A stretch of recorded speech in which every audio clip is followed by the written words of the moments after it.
Westv, tazama ilivyo.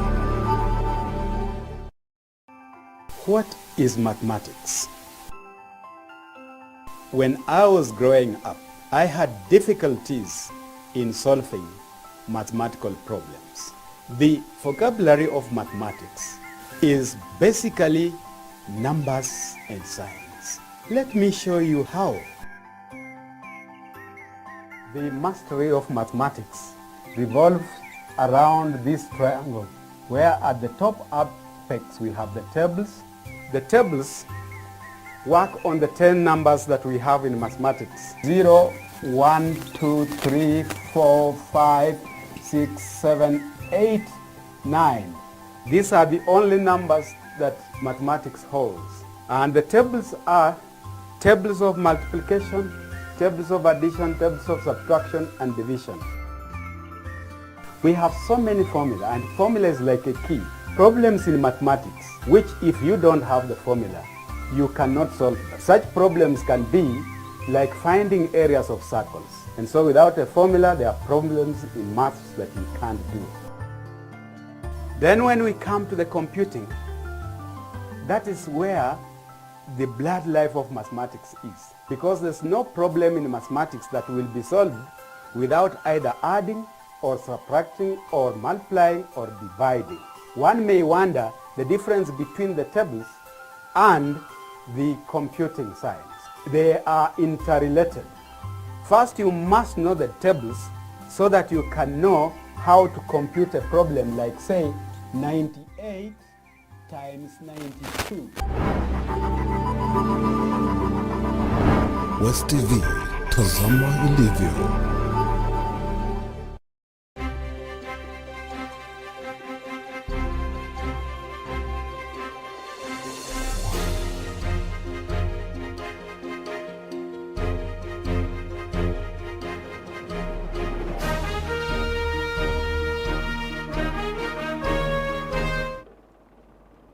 Shikamoo mkubwa wangu na mdogo wangu, shikamoo mkubwa wangu na mdogo wangu, hujambo na karibu. Hii ni Westv Jioni na hapa ndo nyumbani kwa taarifa za kuaminika, matukio ambayo yanakuhusu sana wewe. Umeshindaje popote pale ulipo? Na karibu, naitwa John Kabaka. Kwenye chumba cha ishara yupo Mariam Sifuna.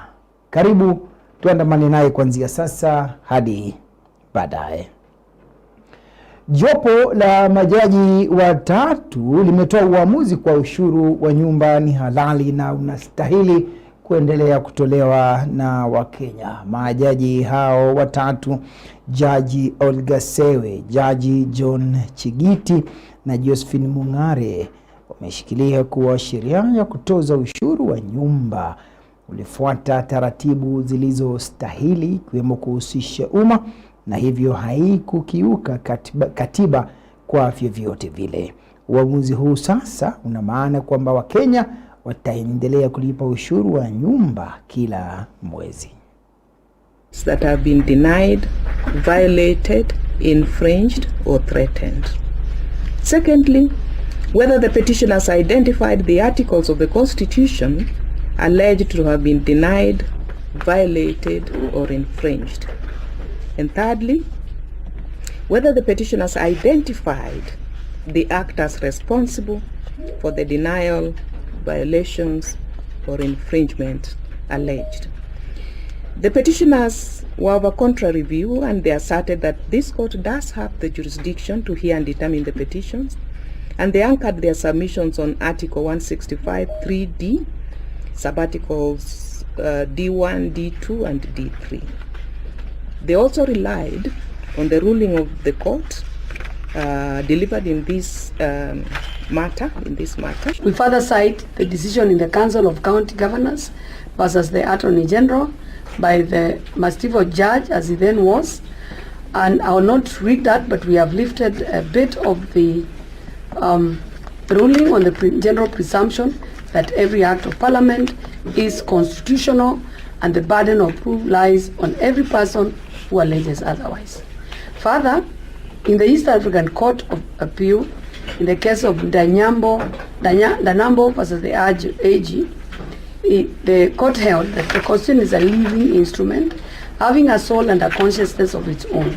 Courts must endeavor to avoid crippling it by construing it technically or in a narrow spirit. The national government functions and mandate in housing matters.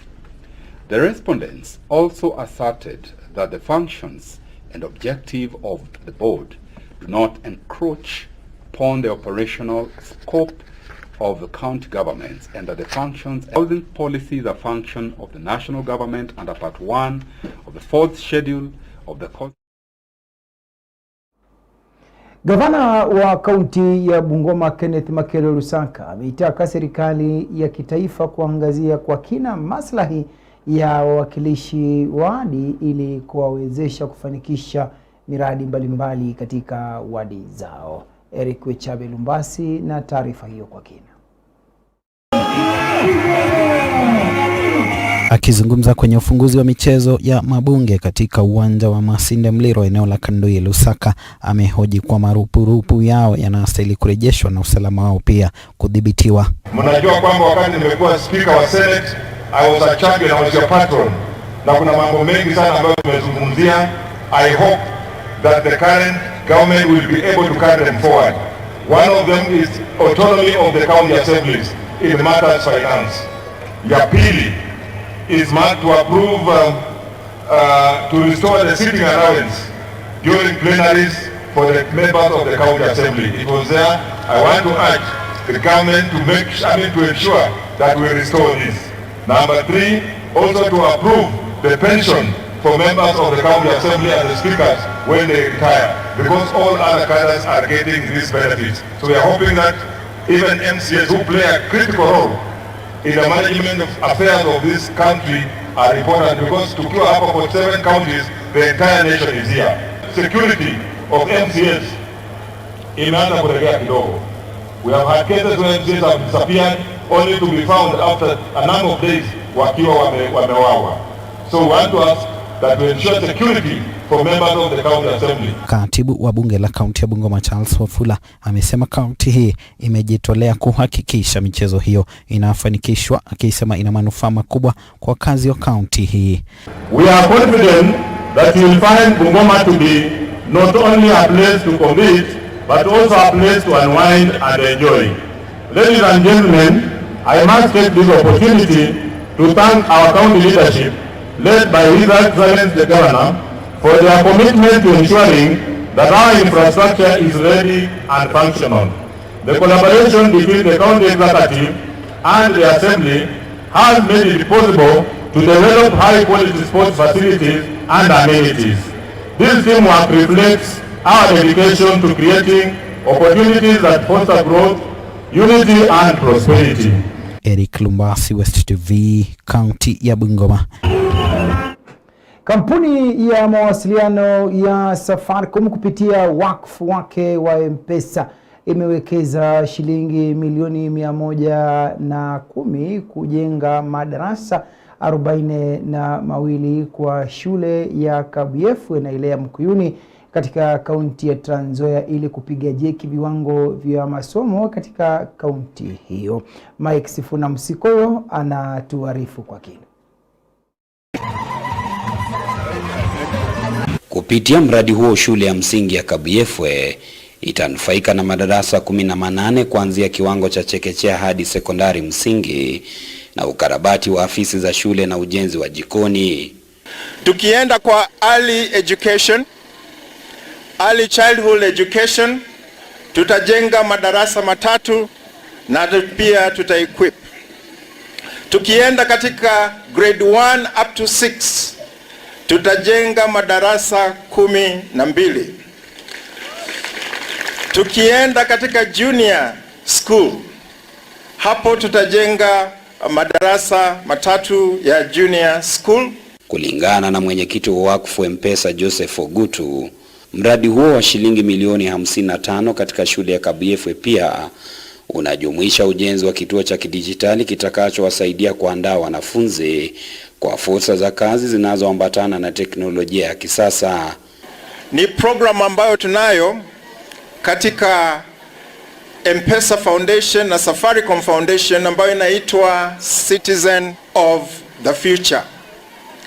Maana ya Citizen of the Future ni kwamba hawa watoto ambao wanapita katika shule hizi lazima tuwatayarishe wawe tayari katika digital world. Kwa upande wake aliyekuwa waziri wa afya ambaye ni muasisi wa miradi hiyo eneo hili Susan Nahumicha amehoji kuwa kupitia miradi hiyo taswira ya shule hizo itaboreka. Kwa hivyo nimecross hii kiwanja miaka mingi na nimeona mijengo hii vile ilikuwa. Na vile nilipata opportunity nikasema I must change my environment. Even as you do your distribution, look at the area, and I'm looking at the executive director, Madam Karen, even as you do the distribution in other areas, consider this site that had been abandoned in the past. So the more you bring on this side, the better it is in terms of humanity. Washikadau elimu waliohudhuria hafla hiyo walitaka miradi ya aina hiyo kuenezwa kaunti hii, huku wakitoa wito kwa serikali kwa ajiri walimu zaidi. We really congratulate Madam Nahumicha for initiating this project because she's the champion who must make sure that this thing has come to be done in our school.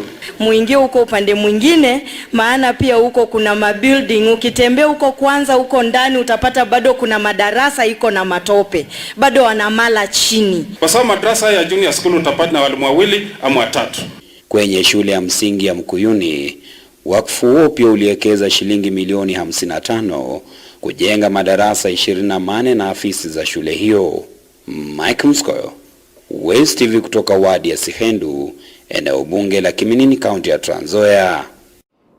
Mbunge wa Lugari Nabii Nabwera sasa anapendekeza kwamba 25% ya bajeti ya kitaifa ielekezwe katika masuala ya elimu ili kuhakikisha kwamba wanafunzi wote nchini Kenya wanapata elimu kwa usawa bila malipo. Joseph Amunya Otieno anatuhabarisha kwa kina. Akizungumza alipoweka jiwe la msingi kwa ajili ya ujenzi wa madarasa ya ghorofa katika shule ya msingi ya Maturu wadi ya Lwandeti, Nabii anasema ingekuwa vyema kwa shilingi trilioni 1 kati ya trilioni 4 zilizotengwa kwenye makadirio ya bajeti ya kitaifa kuelekezwa katika masuala ya elimu. Kama sisi tunaamini kwamba tunataka tubadilishe uchumi wa Kenya, we want to be a developing country, my position is out of 4 trillion budget, 1 trillion should go to education ili masomo ikuwe free from nursery to university.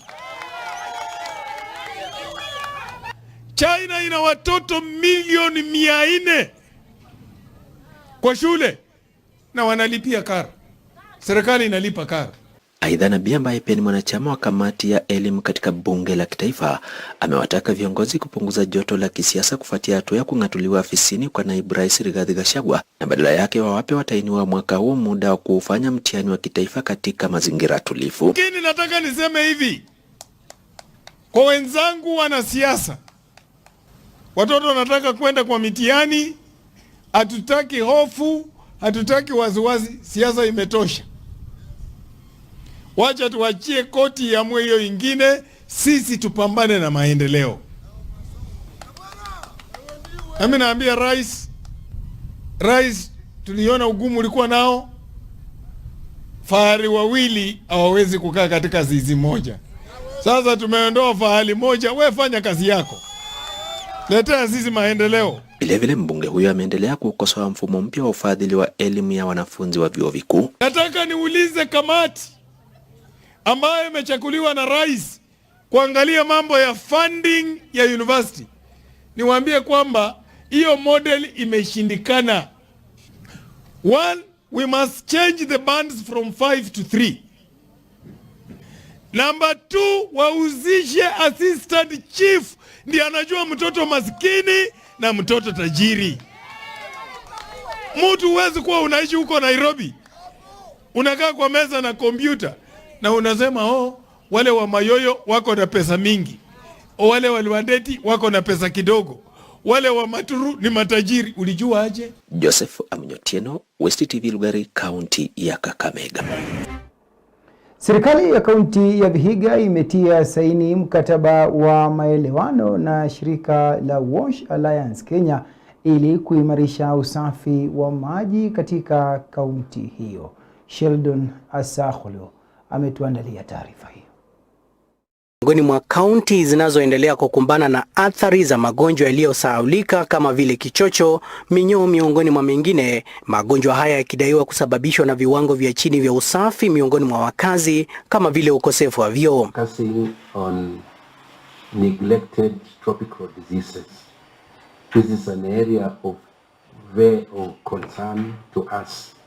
Quite a number of those neglected tropical diseases, people have forgotten them, but they are there. They are there.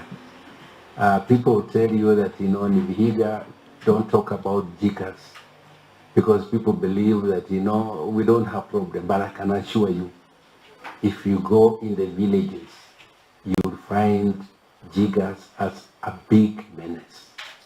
But it's neglected, and people think it's shameful to talk about jiggers because it shows you are not developed.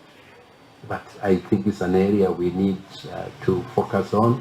Katika kutimiza malengo ya shirika la afya duniani ya mipango yake ya mwaka 2015-2025, serikali ya kaunti ya Vihiga imetia saini makubaliano na shirika la Water, Sanitation and Hygiene maarufu Wash Alliance katika juhudi za kumaliza magonjwa haya yanayosalia kuwa sugu kwa wakazi wa kaunti hii. For the past 1 year, informally, we have worked with we are running a program together with the AMREF and AIG. This program is here in Vihiga, it's in Bungoma, in Trans Nzoia, and in Kabaka. But we are saying this should be an entry point. We are looking forward to mobilizing more resources and be able to support our people to go even further. We are in water, sanitation, and hygiene, and personal health. Gavana Wilbur Otichlo akizungumza baada ya kutia saini makubaliano hayo, ameelezea matarajio yake kuwa mkataba huo utatekelezwa, akisisitiza kuwepo mbinu za kisasa kuimarisha usafi. And so the issue of looking at even toilets is very important, and we would like to see us moving ahead and moving to the latest technology in terms of sanitation. Before, people were used to pit latrines, septic tanks, but that's now old technology. Sewage works, those are old technologies. New technologies have come. So I would like, in this alliance, I want us to promote new technologies in sanitation. Kupitia mkataba huo, shirika hilo linalenga kurahisisha utoaji wa huduma za usafi kupitia maafisa wa afya bora, kusambaza maji safi miongoni mwa mengine. Nikiripotia West TV kutoka kaunti ya Vihiga, jina langu ni Sheldon Asa. Familia moja kutoka kijiji cha Mkema, wadi ya Bohayo Magharibi, eneo bunge la Matayos, inaishi kwa hofu ya ni kipi kitakachomsibu mwanao mwenye umri wa miaka 20 ambaye pia ni mwanafunzi wa chuo kimoja cha Nwai jijini Nairobi, anayeaminika kutoweka na bwana mmoja mwenye asili ya taifa la Nigeria aliyeondoka naye kupitia mpaka wa taifa la Kenya na Uganda. Kufikia sasa bado familia hiyo haijui mwanao yuko wapi. Jeremy Omondi na simulizi hiyo kwa kina. Bi Eunice Ondieki, mamake msichana huyo, anasema walianza kushuku hali haikuwa ya kawaida pale bintiye Fiona Akinyi alipoanza kukosekana kwenye rununu yake kila mara alipokuwa akipigiwa kwa zaidi ya juma moja. Ilipofika saa 4 mtoto kupiga simu, napata simu inalia Uganda. Nikaenda kwa safari kwa wakaniambia mtoto simu washughuliki nayo, wakantuma kwa CID. Nikaenda kwa CID wakaniambia huyu mtoto amevuka ngambo mpaka Uganda. Kwenda Uganda nikaenda kwa information pale kwa Interpol police, wakaniambia, wakapiga simu side za Uganda, wakasema mtoto alivuka saa 2 asubuhi. Ilipofika Thursday nikachukua jukumu kama mzazi, nikarudi hapo kwa clearance and forwarding. Wakaniambia, Mama Derek, huyu mtoto wako huyu alipita hapa jana. Si mtoto, tulishangaa mtoto anapita, mtoto mwenye tunamjua na anakaa na huyu Mnigeria, anaenda wapi? Eunice anasema ameandikisha taarifa ya kupotea kwa bintiye katika kituo cha polisi cha mpakani Busia na pia kusafiri hadi jijini Kampala, Uganda kumtafuta bintiye anayeaminika kutoweka na jamaa mmoja raia wa Nigeria, ila juhudi hizo hazijazaa matunda yoyote. Tukaenda na huyo jamaa wakakubali kunipeleka mpaka Kampala. Nikaenda Kampala, tukazunguka kwa hiyo bar tukumpata. Tukaenda kwa Kabalagada police station. Tukapata OCS wa Kabalagada. OCS akatuambia mtu, tukamjaribu kumweleza akasema mtu ni kama anamjua. Tukachukua msafara tukarudi Kenya. Kurudi Kenya ilipofika Jumapili nikamshika mwendo kwenda Nairobi. Kwenda Nairobi nakuta huyu mtoto ameenda shule. Kwenda shule kufika Tuesday mtoto pia kadisapia. Kudisapia nikashangaa mtoto ameenda wapi? Majirani wa familia hii pia wamekuwa mstari wa mbele kumtafuta msichana huyo ila hawajafanikiwa. Uganda tulitembea yote. Tulijaribu kufuatilia huyu mtoto. Akarudi. Sasa tulikujua huyu mtoto anaenda kumaliza shule. Lakini hajamaliza. Bado anakimbia tu na watu wa Nigeria hiyo. Mama anajaribu kumtafuta, anamtafuta lakini inapatikana watu wa Nigeria hawa ndio walichukua huyu mtoto.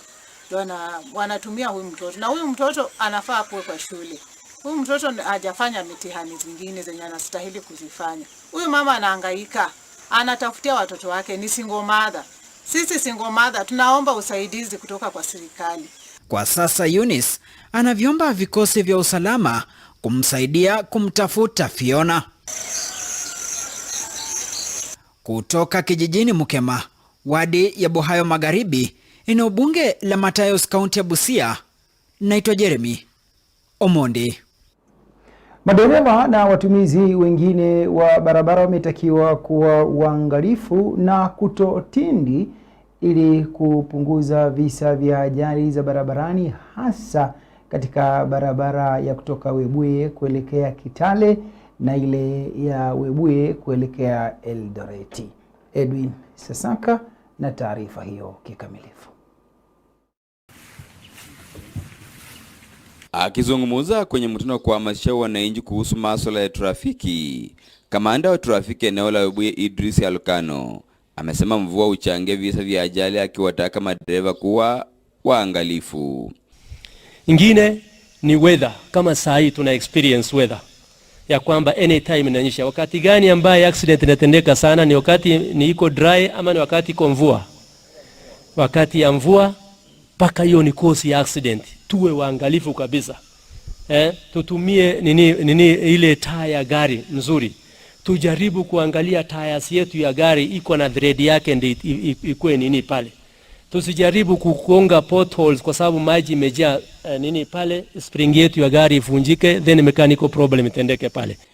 Aidha, Halukano ameoji kuwa ajali nyingi zimetokana na watoto kuiba miwa kutoka kwenye tingatinga zinazokwenda kwa kasi, akidai wengi wamepoteza maisha kutokana na visa kama hivyo. Hapa Webuye ama Western hapa ni area ambayo sisi tumebarikiwa na ukulima. Shamba iko mingi hapa sana, shamba ya miwa ndio naongea juu yake. Watoto wetu wako na tabia ya kukimbiza tractor, wanadandia kutoka nyuma, ile inaitwanga steal na ride, wanatembea naye kidogo wanashuka. Kila mtu ni mzazi hapa. Hata hivyo, kamanda huyo wa trafiki amepongeza viongozi wa maeneo bunge ya Webuye Magharibi na Mashariki, wakiwemo wabunge na uwakilishi wadi, kwa kuanzisha mchakato wa kuwaelimisha wahudumu wa bodaboda ili kupata stakabadhi za kuhudumu barabarani, akisema hatua hii imepunguza visa vya ajali. Nimeshukuru our area MP both West na East yote kwa initiative ambaye mimi mwenyewe nilikuwa nimeona. Wote wako na project ya kwamba kufunza vijana yetu ya bodaboda driving courses wa acquire driving license, na mimi nimefunza kwamba not only driving license, tena wa acquire valid insurance sticker wake wawe naye kwa njia. Ni kiripotia West TV kutoka mjini Webuye, wadi ya Maraka, eneo bunge la Webuye Mashariki, kaunti ya Bungoma. Jina langu ni Edwin Sasaka. Viongozi wa wanafunzi kutoka eneo la Magharibi wametaka viongozi wa kisiasa kutoka eneo hili kubadili mbinu wanazotumia kukabili masala yanayolikumba eneo hili, yakiwemo masala ya kisiasa, huku wakitaka vijana kuanza kuhusishwa kikamilifu katika masala ya uongozi, si tu katika eneo la Magharibi bali kote nchini Kenya. Brenda Wawire na taarifa hiyo kwa kina. Mwenyekiti wa muungano huo wa wanafunzi wa vyuo vikuu eneo la Magharibi, Hiram Nixon, aliyezungumza mjini Kakamega kwenye mkutano wa kuapishwa kwa viongozi wa wanafunzi wa chuo kikuu cha sayansi na teknolojia cha Masinde Muliro, amesema hawatakubali kuendelea na uongozi usio na mwelekeo ilivyoshuhudiwa kwa miaka sasa, na kuongeza kuwa vijana wako tayari kuchukua mkondo wa mabadiliko kuanzia taasisi za elimu.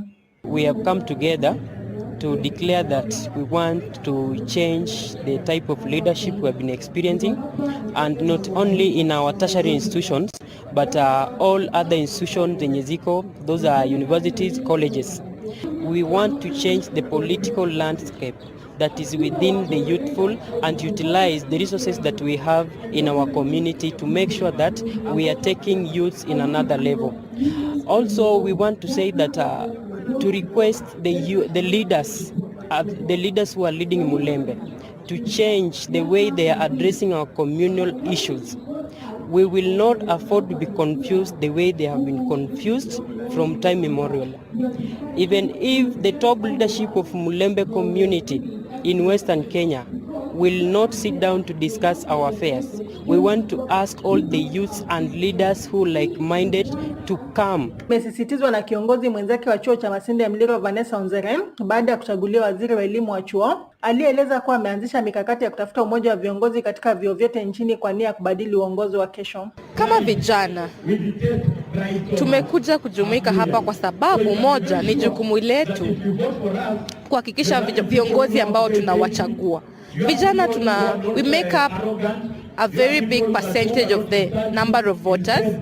Hata kama wengi wetu hatukuji kupiga kura, hiyo ni swala moja ambalo tumekuja kujaribu kuhusishiana na kuongea kama vijana. Apostle Ken Baraza, chaplain wa kaunti aliyeongoza uapishaji wa viongozi hawa pia wa chuo cha Most, hata hivyo ametoa wito kwa vijana kupata vitambulisho ili kushiriki kwenye uchaguzi wa viongozi wanaostahili.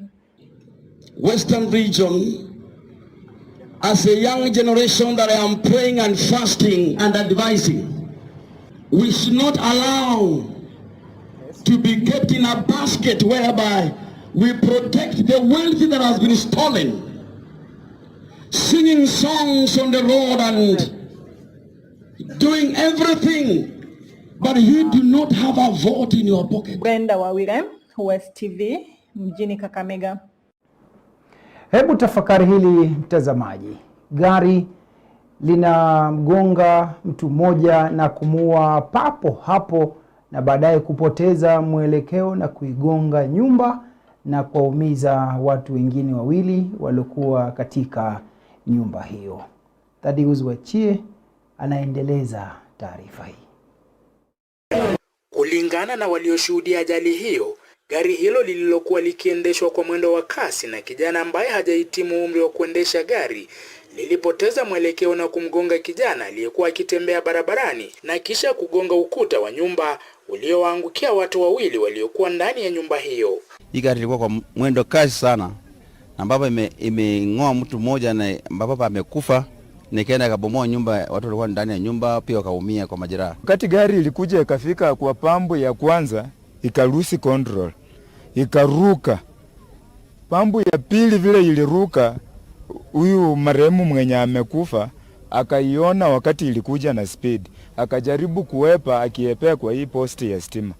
Wakati alijaribu kusonga kando hivi akitarajia hii gari inapiga kona iende Hamlet, steering iliweza kukata na gari ikakuja straight, ikakuja ikamchota na ikapita na yeye kutoka huko, ikakuja na yeye straight ikafika hapa na ikampandia juu na ikagonga mpaka nyumba. Ikakuta watu wengine walikuwa kwa nyumba, nyumba ikabomoka, mchanga yote ikawamwagikia, ndio tumewatoa wakiwa ndani. Na dereva ambaye alikuwa ndani ya gari akatoroka, akatoka mbia akaingia nje ya Hamlet. Tukio hili limelaaniwa vikali na wakazi waliowaonya wamiliki wa magari dhidi ya kuwaruhusu wanao wasio na leseni za kuendesha magari kujiepusha na hulka ya kuwapa magari. Tumeshangaa kwa sababu ya kuona mtoto anaendesha gari na anaendesha mashambani, anakuja kuua mtu kwa mashambani na hana driving license, na mwenye kumpa gari pia angalie kwa nini anampatia mtoto gari na kuja kuua mtu. Na mwisho hata si kuua mtu, inakuta watu wamelala kwa nyumba, inawabomoa wote. Inaleta hasara mara mbili. Sasa naambia watu ambao at least kujifunza gari waende shule ya kujifunza gari, mama kwa uwanja kubwa ujifunzie kuliko kuchezea kwa barabara. Hata hivyo, daktari mkuu katika hospitali ya kaunti ndogo ya Kimilili, Isaac Kisiang'ani, amesema wawili hao waliojeruhiwa wanaendelea kutibiwa kwenye hospitali hiyo. Na pia kukawa na watu wawili ambao walijeruhiwa. Tumewapokea hapa hospitalini na madaktari wetu washaanza kuwashughulikia, na tunaona ya kwamba wako katika hali ambayo si mbaya sana. Tuna matumaini kwamba na matibabu yetu na mambo ambayo tunaenda kufanya hapa hospitalini huenda wakawa nje ya kukua hatarini. Nikiripotia Westv kutoka wadi ya Kimilili, eneo bunge la Kimilili, kaunti ya Bungoma, naitwa Thadius Wachie. Wazazi na serikali imeombwa kuwa makini na kuwalinda watoto ambao wako likizoni kutokana na dhulma yoyote ile, ili kuhakikisha kwamba haki zao hazikiukwi wakiwa nyumbani kwa zaidi ya miezi miwili ya likizo, kama anavyotufahamisha kwa kina Brenda Wawire. Wakili wa masuala ya watoto Ken Sichai anadai kuwa baadhi ya watoto hunyanyaswa wakati wa likizo na hata kunyimwa haki, akisema ni jukumu la jamii kwa jumla na serikali kuitetea haki ya mtoto. I want to call out to members of the community and people in the community to protect the child against every form of violence. And I pray that we shall take this thing seriously, because in this dispensation we have had so many cases of children being molested and being abused in one way or the other. And so I want to call upon the parents, the teachers, and everyone involved with children that it is our right to advocate and protect our children from any form of child abuse. Children are leaders not only of tomorrow, but even us from today. And the way we nurture up a child, that is the way that child will grow to become. Mchungaji Okuti Mashadka kwa kanisa la Church of God amesisitiza umuhimu wa wazazi kuwa makini msimu huu wa likizo kuzuia visa vya utovu wa nidhamu miongoni mwa wanafunzi. Surely wakati huu ni wakati mgumu. Watoto wanaenda kwa likizo ya miezi miwili nyumbani. Na tunawasihi wazazi wetu, tafadhali wachukue muda wakae na watoto wao, kwa sababu utawapata ya kwamba miezi mitatu watoto wako shuleni. We are the parents, we are the teachers, na spiritual fathers, we are here. Lakini wanapoenda nyumbani watoto wanaachiliwa. Hilo jambo lisitendeke, kwa sababu saa hii mambo imekuwa mengine. Unapata watoto child trafficking iko huko nyumbani. Waliozungumza haya katika shule ya msingi ya Ibinzo Starlight kwenye hafla ya maombi ya kufuzu kwa wanafunzi, shule ikitaka Wizara ya Elimu kuwekeza kwa usawa katika vifaa vya elimu na walimu ili kufanikisha mfumo wa elimu wa CBC.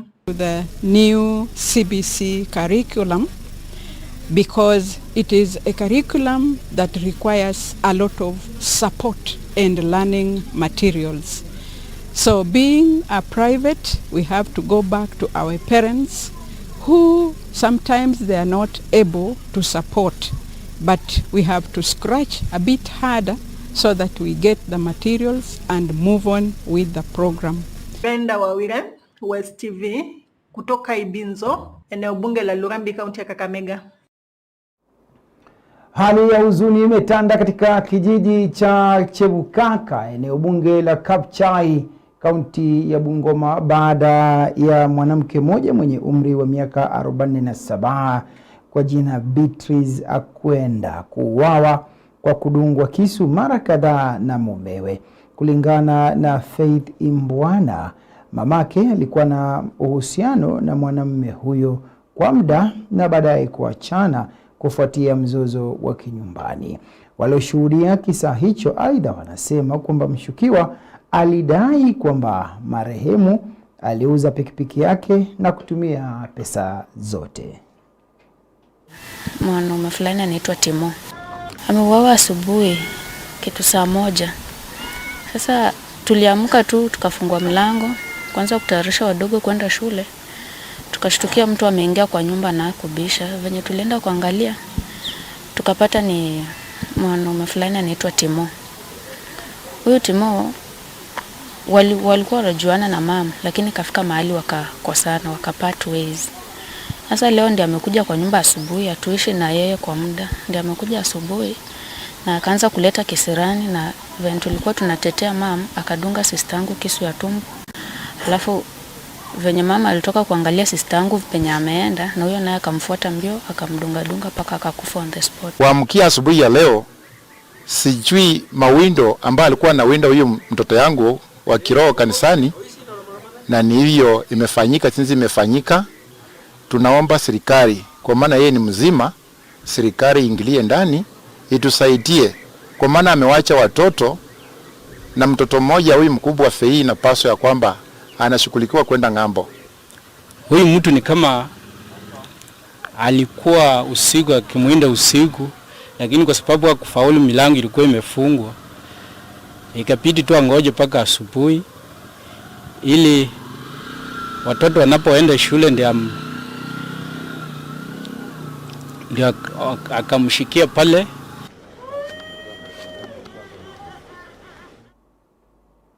Kisa cha kuhuzunisha sana hiki.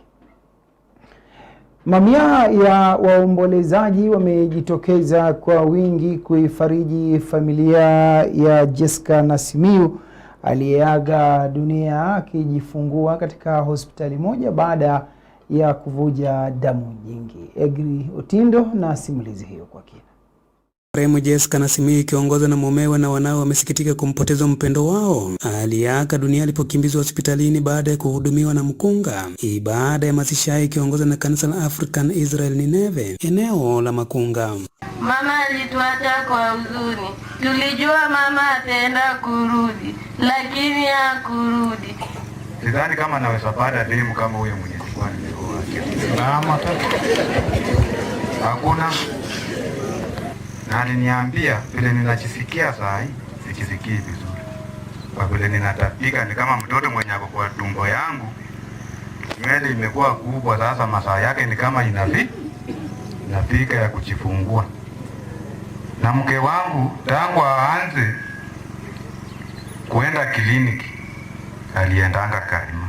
Na hapo nyumaye wakati wa mfalme Suleimani kuna madhabahu ambayo ilikuwa imejengwa Yerusalemu. Haya madhabahu ndio yalikuwa madhabahu ya Mungu. Wakati Jeroboamu alipokuja akafikiria kwamba hawa Waisraeli wataendanga Yerusalemu kuabudu. Ni hafla aliyohudhuria kaimu chifu wa kata ya Mbakalo na bunge la Tongareni Melissa Esto aliyewataka kina mama kutoshawishika kujifungulia nyumbani, badala yake kujifungulia hospitalini ili kuepuka visa kama hivi. Usemi wake ukitiliwa mkazo na Turufena Amina, msimamizi wa zahanati ya Karima. Huyu msichana nilipopokea habari kupitia kwa mzee wa mtaa akisema kwamba mama alikuwa mjamzito na ameaga dunia wakati anajifungua, niliuliza maswali mengi. Kwani alikuwa haendi kliniki? Ikawa kwamba huwa anaenda. Sasa nini kilitokea? Vile mtawala amewataka wazazi kuwa angalifu na wanao msimu wa likizo ndefu ya mwezi Disemba ili kuepusha na maovu. Bungoma County wasichana waliotungwa mimba walikuwa wengi zaidi. Kwa hivyo kila mmoja achukue nafasi yake, ahakikishe mtoto ako mahali panafaa.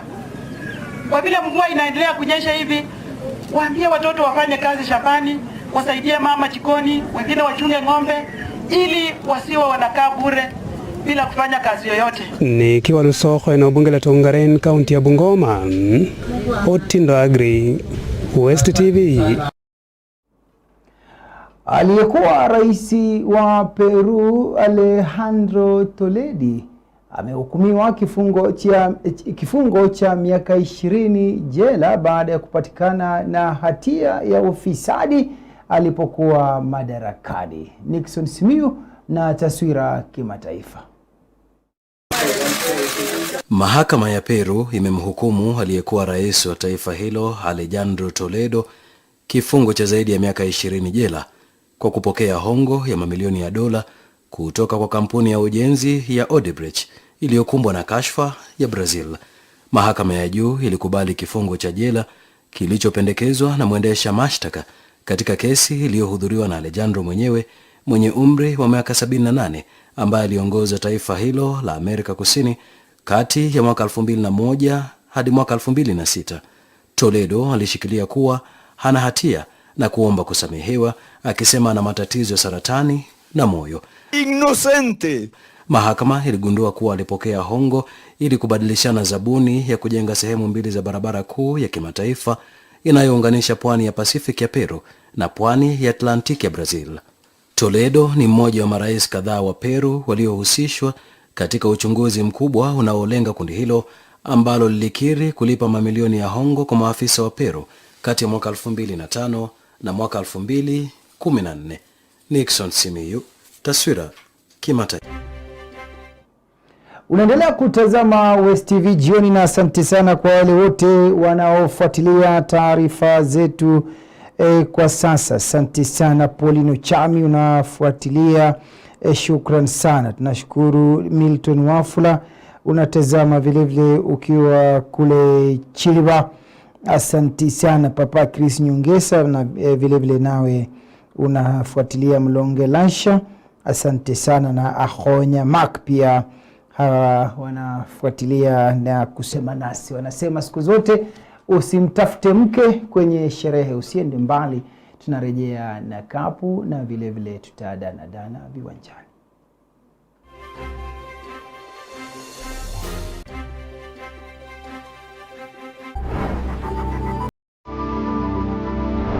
Westv, tazama ilivyo.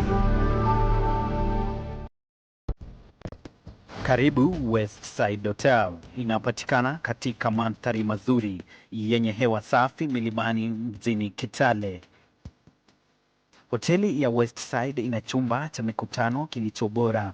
Unapata kufurahia huduma za bure za wifi, projector na huduma zingine. Kuna vyumba vya kulala vya standard na superior zilizo na mnato na mvuto. Unapata kufurahia vyakula vyetu vilivyo vitamu zaidi. Kuna bustani ya kupendeza.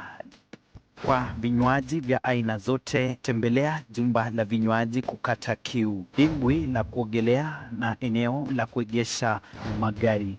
Tupate kwa nambari ya simu 0732993110 au 0719500635.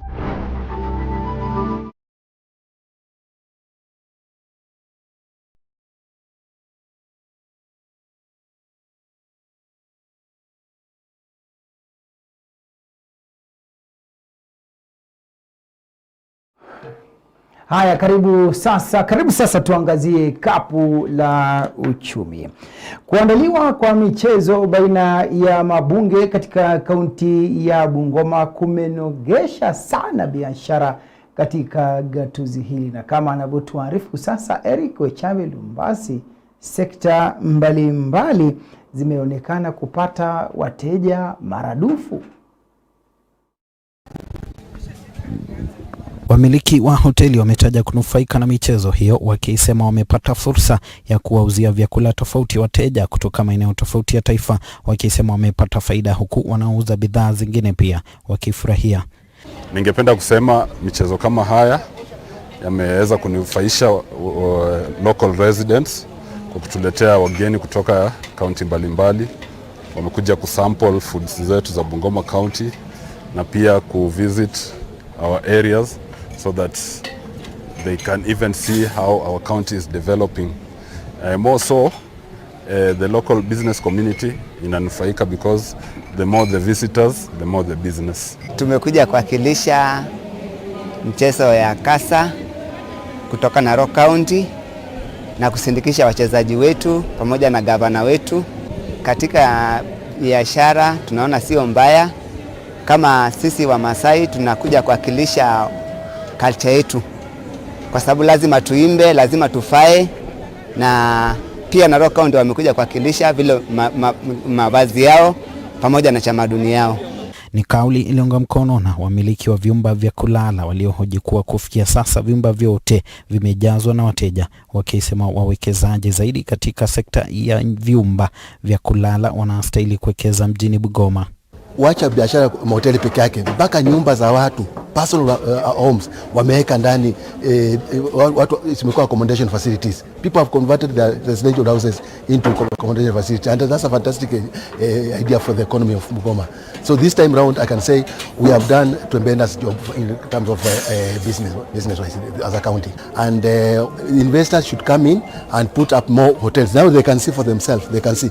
They thought Bungoma, we thought we have enough hotel facilities, but now you can see we cannot host an event like this comfortably because we don't have enough hotels. People should come up and invest in Bungoma, do more hotels. People have gone to spend in other counties and the event is in Bungoma. So that tells you that the projection for Bungoma is going up. Wahudumu katika sekta ya usafiri pia wametaja kufurahia michezo hii, wakisema biashara ya bodaboda na tuktuk imenoga kwa kuwasafirisha washiriki hadi viwanja tofauti. Tukisia pepa saa hizi mteja ambapo ni mgeni hawezi kutufinyilia bei kwa sababu ni mgeni ambaye anaweza kuwa anatoka labda Mombasa, Nairobi, na anachukua ile pay ya huko mpaka anafanya namna gani, anatupatia hata na sisi wakati tunambeba anatupatia pesa mzuri.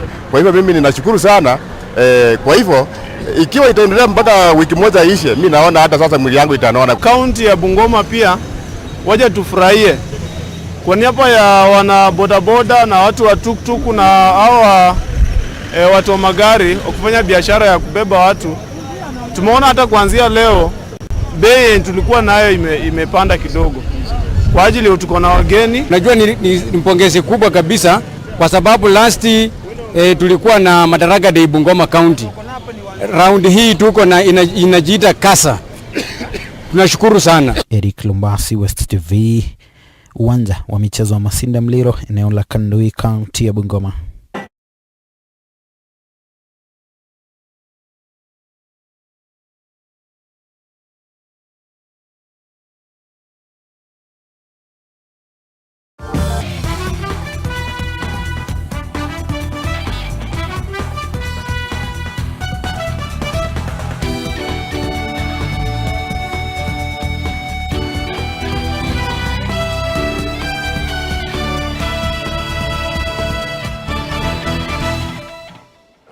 Karibu sasa tuangazie kurunzi viwanjani, na wageni kutoka magatuzi 47 kote nchini wanakongamana katika kaunti ya Bungoma kushiriki michezo baina ya mabunge yani Kasa katika kaunti hii ya Bungoma. Shughuli hiyo imefungua milango yake hii leo. Anachezea visibo itakuwa Pirikabu. Kaunti ya Bungoma imeachana sare ya kutofungana goli dhidi ya Trans Nzoia. Mwenyekiti wa michezo kaunti ya Trans Nzoia Geoffrey Kisiangani Wambwa na kikosi chake wakiamini watalinyakua taji ile mwaka huu kufuatia mazoezi mazito waliokuwa nayo. Leo hii kwa ufunguzi imekuwa ni vizuri sana. Tumekuwa pamoja na gavana na tumecheza baina ya timu ambayo andalizi ya nyumbani, timu ya Bungoma ambayo mechi imekamilika sasa hivi na tumeweza kutoka sare. Lakini tuna matumaini ya kwamba hii kikombe ni yetu. Lazima tutaibeba zile timu ambazo zimebaki mbele. Tunajua mambo yatakuwa mazuri na ninajua vijana wangu wamekuwa hivyo kwa sababu ya uchovu. Tumesafiri tu leo asubuhi na tukaingia kwa uwanja. Ninaikuwa na imani ya kwamba hii kikombe we shall retain it kwa sababu tumeichukua mara ya pili. Tukichukua saa hizi tena inafikia kwamba tutakuwa tumeichukua kabisa. Na niko na imani. I have the good players na waheshimiwa hata wengi, almost 7 that are playing. Na hii ni kuonyesha tu ya kwamba we come together as counties, 47 counties, so that at least we share, we interact. Na unajua vitu kama India inatuletea uwiano mzuri, inafanya kwamba we interact with the different tribes, different counties, we compare notes, alafu tukirudi hata nyumbani at least tunajua kwamba lazima tufanyie wananchi kazi. Kwa kikosi cha Bungoma kuiandaa mashindano haya kuna wapo nafasi ya kunyanyakua mataji mengi licha ya kusajili sare kwenye mechi ya kwanza. Tumejaribu maana Trans Nzoia imechukua kikombe 2 times consecutively.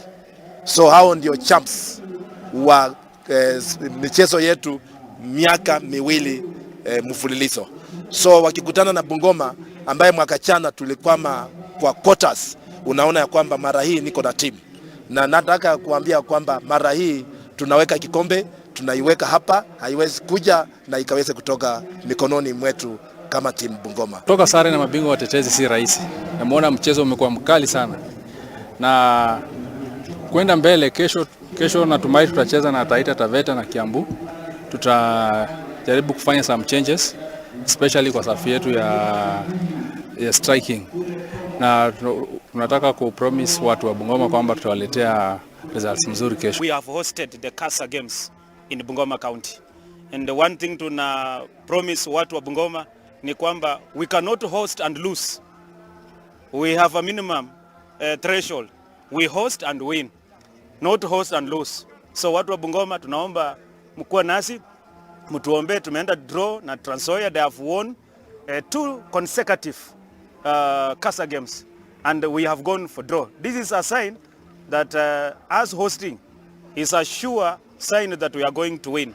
So as a Deputy Clerk of the County Assembly and on behalf of the County Assembly, tunakaribisha County Assemblies wote ambao wamekuja Bungoma, mjihisi mko nyumbani. Kaunti ya Kakamega imeicharaza kaunti ya Marsabit magoli 4-0. Amos Mnasia, mkufunzi wa kikosi hicho cha Kakamega, na wenzake wakiyashabikia mashindano haya wanayosema yanawaleta pamoja wachezaji wa kaunti zote kwa lengo ya kujifunza mengi. Huu mchezo unatusaidia na unasaidia pia wananchi kujua kwamba waheshimiwa ni wananchi pia, kwa sababu tukikuja hapa chini tuna socialize nao, wanaona kwamba pia sisi ni kama tu hao. So mambo ya kusema kutenga waheshimiwa pia tunajaribu kuambia wananchi tuko tu kama hao, tunacheza mpira kama hao, kila chochote wanafanya sisi tunafanya tu kama wananchi wa kawaida. Hii mpira huwa inatuleta pamoja wafanyikazi na waheshimiwa, kukua equal, kuongea, kudiscuss issues, kuona ya kwamba tunasaidia namna gani wananchi. Na tena inaonyesha kwamba pia sisi turudi kwa ground, tukue kama wananchi. Tukikuja hivi wananchi wengi wanakuja, tuna interact na hao, tunaongea, tunasalamiana. Hiyo ndio inatufanya tunakuja pamoja kwa hizi mpira. Na pia hizi differences zenye Kenya iko nazo tunaomba ziishe.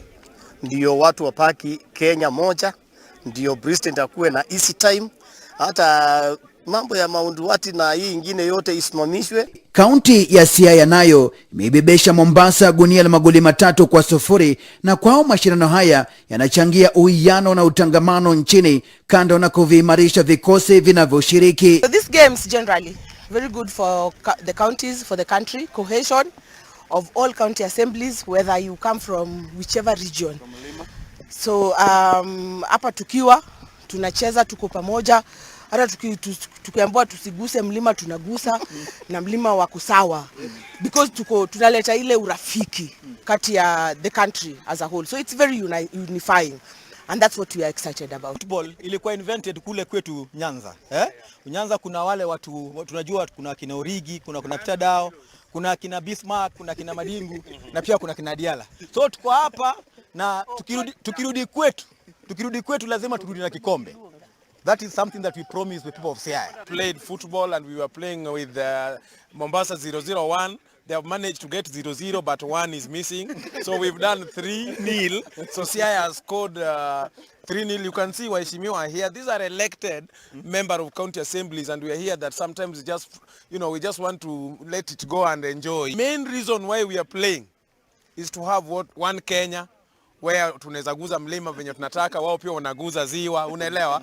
Bora tu watu wanaenjoy. So today we are happy. Billy Gabriel Palinyang, West TV, Kurunzi viwanjani.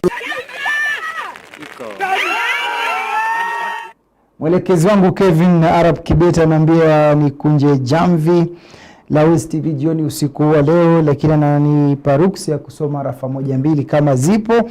Nashukuru sana, asante sana rafiki yangu Michael Ndanyi ukiwa kule Mautuma, unafuatilia, na vile vile mamangu Reverend Beatrice Overseer Beatrice Okonda pamoja na Senior Meshak Okonda wamekuwa wakifuatilia Westv Jioni. Faraja ilioje kufuatiliwa na wazazi hapa, inapendeza siku zote. Asante sana kutenga muda wako kutazama Westv Jioni usiku huu wa leo. Kesho inshallah majaliwa yake Rabana itakuwa ni zamu yake Ruth Songa. Tunakuachia hapo kwa sasa na kukutakia usiku mwanana.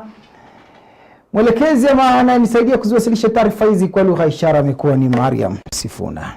Katika maisha tuko na ndugu wenye pesa, lakini tunasaidiwa na marafiki wenye moyo. Tunakutakia usiku mwanana. Maasalam.